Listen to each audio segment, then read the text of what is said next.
Sir നമസ്കാരം. ഇക്കഴിഞ്ഞ ദിവസം നമ്മുടെ പ്രധാനമന്ത്രി മോദി സൈപ്രസിലേക്കൊരു യാത്ര നടത്തിയിരുന്നു.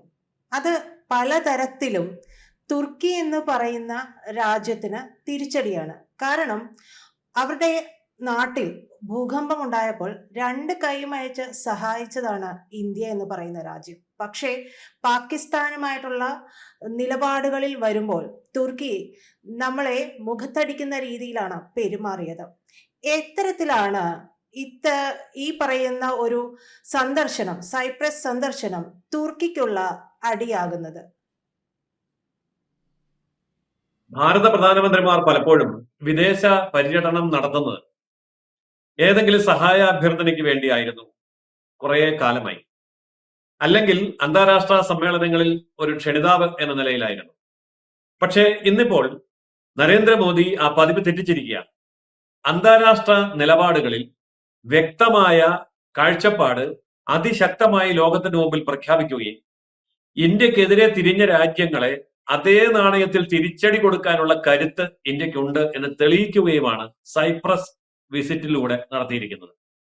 ഇത് ശരിക്കും തുർക്കിയെ സംബന്ധിച്ച് ഒരു സർപ്രൈസ് വിസിറ്റ് എന്ന് വേണമെങ്കിൽ പറയാം. അതായത് നമ്മുടെ പാക് ഒക്കുപ്പൈഡ് കാശ്മീർ പോലെ അവിടെ ഒരു സ്ഥലമുണ്ട്. തുർക്കി എന്ന് പറയുന്ന രാജ്യം സൈപ്രസ് എന്ന് പറയുന്ന അയൽ രാജ്യത്തിന്റെ ഒരു ചെറിയ ഭൂവിഭാഗം 1974 മുതൽ ബലമായി തങ്ങളുടെ പക്കത്ത് പിടിച്ചു വച്ചിരിക്കുകയാണ്. ആ സ്ഥലത്തിന്റെ പേര് നിക്കോസിയ എന്നാണ്. അതായത് നോർത്തേൺ ഭൂവിഭാഗമാണ്. സൈപ്രസിന്റെ നോർത്തേൺ ഭൂവിഭാഗം നിക്കോസിയ എന്ന് പറയുന്ന സ്ഥലം തുർക്കി ബലമായി കൈയടക്കി വെച്ചിരിക്കുകയാണ് 74 മുതൽ. കഴിഞ്ഞ ഒരു 50 വർഷമായി അതിന്നും തർക്കഭൂമിയാണ്. ആ തർക്കഭൂമിയിലേക്കാണ് നരേന്ദ്രമോദി സന്ദർശനം നടത്തിയത്.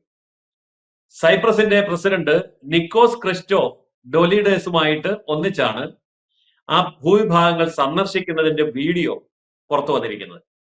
എന്ന് പറഞ്ഞാൽ നമ്മുടെ പാക് ഒക്കുപ്പൈഡ് കാശ്മീരില് പാകിസ്ഥാൻ പ്രധാനമന്ത്രിയുടെ കൈയും പിടിച്ച് അമേരിക്കൻ പ്രസിഡന്റ് വന്ന് സന്ദർശനം നടത്തിയാൽ നമുക്ക് എന്ത് തോന്നും?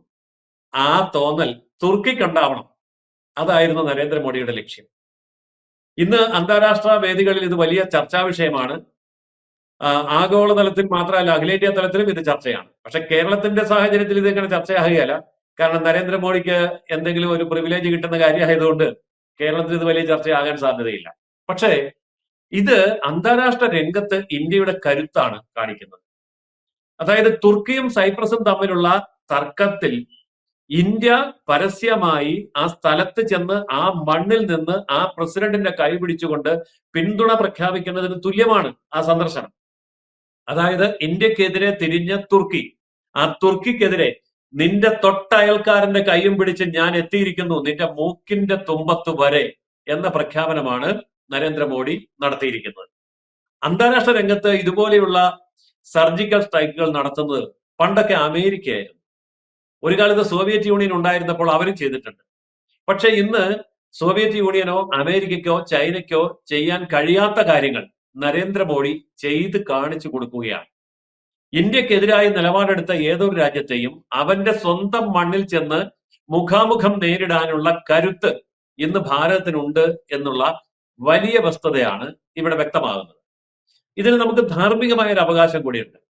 കഴിഞ്ഞ വർഷം, അതായത് 2023, ഒരു വർഷം മുമ്പ് തുർക്കിയിലുണ്ടായ വലിയ ഭൂകമ്പത്തിന്റെ സമയത്ത് ലോകമെമ്പാടും സഹായം എത്തിക്കുന്ന ആ സമയത്ത് നമ്മൾ എന്താണ് ചെയ്തത്?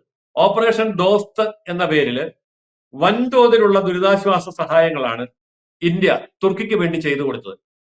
തുർക്കിയുടെ മതവും തുർക്കിയും പാകിസ്ഥാനും തമ്മിലുള്ള ബന്ധവും ഒക്കെ പരിഗണിച്ചുകൊണ്ടാണ് നമ്മൾ തിരിഞ്ഞു നോക്കേണ്ട കാര്യമില്ല. കാരണം തുർക്കി നമ്മുടെ ആരുമല്ല. മാത്രമല്ല തുർക്കി പാകിസ്ഥാന്റെ ഏറ്റവും അടുത്ത ആളുമാണ്.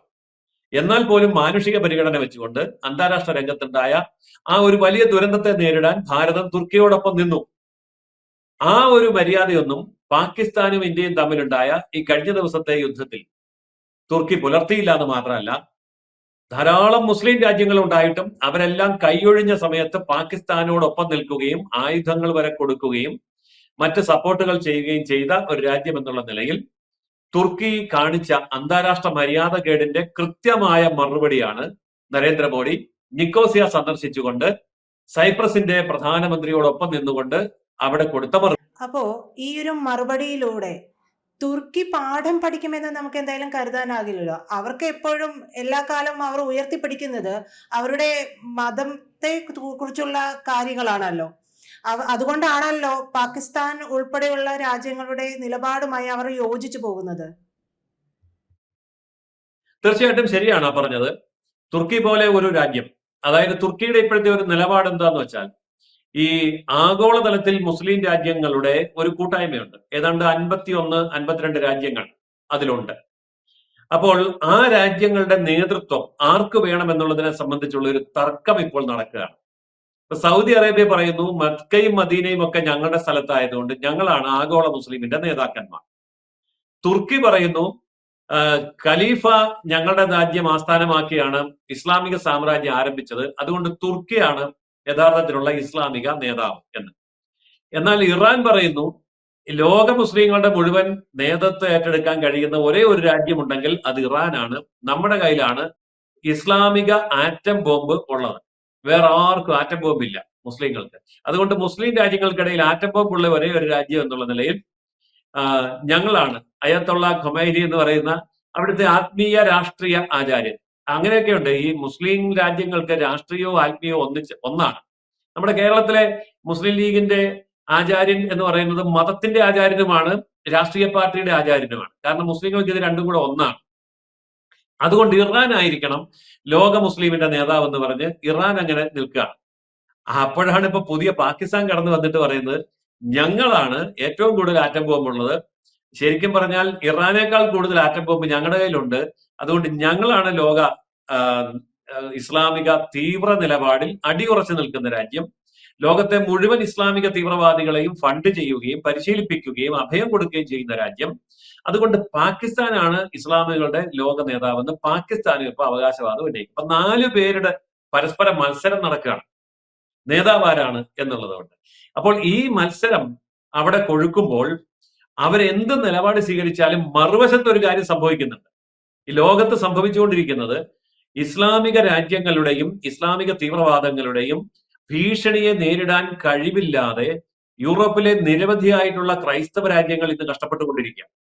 അവരുടെയൊക്കെ ഭൂവിഭാഗം പിടിച്ചടക്കുന്നു, അവരുടെ പള്ളികളിൽ സ്ഫോടനം നടത്തുന്നു, അവരുടെ സ്കൂളുകളിൽ കുട്ടികളെ കുത്തിക്കൊലപ്പെടുത്തുന്നു, അതുപോലെ സ്ഫോടനങ്ങൾ നടത്തുന്നു. അങ്ങനെ ക്രൈസ്തവ രാജ്യങ്ങളുടെ സമാധാനം കെടുത്തുന്ന തരത്തിലേക്ക് ഇസ്ലാമിക രാജ്യങ്ങൾ സ്പോൺസർ ചെയ്യുന്ന ഭീകര പ്രസ്ഥാനങ്ങൾ അഴിഞ്ഞാടുകയാണ്. അപ്പോൾ അവരെ സംബന്ധിച്ചിടത്തോളം ഭീകരതയ്ക്കെതിരെ കടുത്ത നിലപാട് സ്വീകരിക്കുന്ന ഭാരതം പോലെ ഒരു വൻശക്തിയോട് കൂടെ നിൽക്കുന്നതാണ് നല്ലത് എന്നൊരു മെസ്സേജ് ഇപ്പൊ ലോകമെമ്പാടും പ്രചരിക്കുന്നുണ്ട്. ഇപ്പൊ കേരളത്തിലെ സമാനമായിട്ടൊരു അവസ്ഥയുണ്ട്. ഈ മുസ്ലിങ്ങളുടെ തള്ളിക്കയറ്റവും ഏകാധിപത്യവും ഭരണപരമായ ദുസ്വാധീനവും കൊണ്ട് പൊറുതിമുട്ടിയ കേരളത്തിലെ ക്രിസ്ത്യാനികൾ BJPയുടെ കൂടെ കൂടുക അല്ലാതെ ഇനി രക്ഷയില്ല എന്ന് പറയുന്നുണ്ടല്ലോ. എന്ന് പറഞ്ഞ പോലെ യൂറോപ്പിലെ ക്രൈസ്തവ രാജ്യങ്ങൾ ഇന്ത്യയുടെ കൂടെ കൂടാതെ ഇനി രക്ഷയില്ല എന്ന ഒരു മാനസികാവസ്ഥയിലേക്ക് വന്നിട്ടുണ്ട്. ഈ മാനസികാവസ്ഥയെ പരമാവധി പരിപോഷിപ്പിക്കുന്ന ഒരു സന്ദർശനമാണ് നരേന്ദ്രമോദിയുടെ സൈപ്രസ് സന്ദർശനം. അതുകൊണ്ട് ഇത് ഇസ്ലാമിക ഭീകര സംഘടനകൾക്കും ആഗോള ഇസ്ലാമിക സർവാധിപത്യത്തിനും അതുപോലെ തുർക്കി, സൗദി അറേബ്യ, ഇറാൻ, പാകിസ്ഥാൻ പോലെയുള്ള ഇസ്ലാമിക തീവ്രവാദങ്ങൾക്ക് ഒരു കാലത്ത് പിന്തുണ കൊടുത്തിരുന്ന രാജ്യങ്ങൾക്കും വ്യക്തമായ ഒരു മുന്നറിയിപ്പാണ്. നിങ്ങൾ ഞങ്ങളെ ആക്രമിക്കാനാണ് നീക്കമെങ്കിൽ നിങ്ങൾക്കെതിരെ നിങ്ങളുടെ ഇരകളുടെ ഒരു ഐക്യനിര കെട്ടിപ്പടുക്കാൻ ഞങ്ങളും തയ്യാറാണ് എന്ന വ്യക്തമായ സന്ദേശമാണ് നരേന്ദ്രമോദി സൈപ്രസ് സന്ദർശനത്തിലൂടെ കൊടുത്തിരിക്കുന്നത്.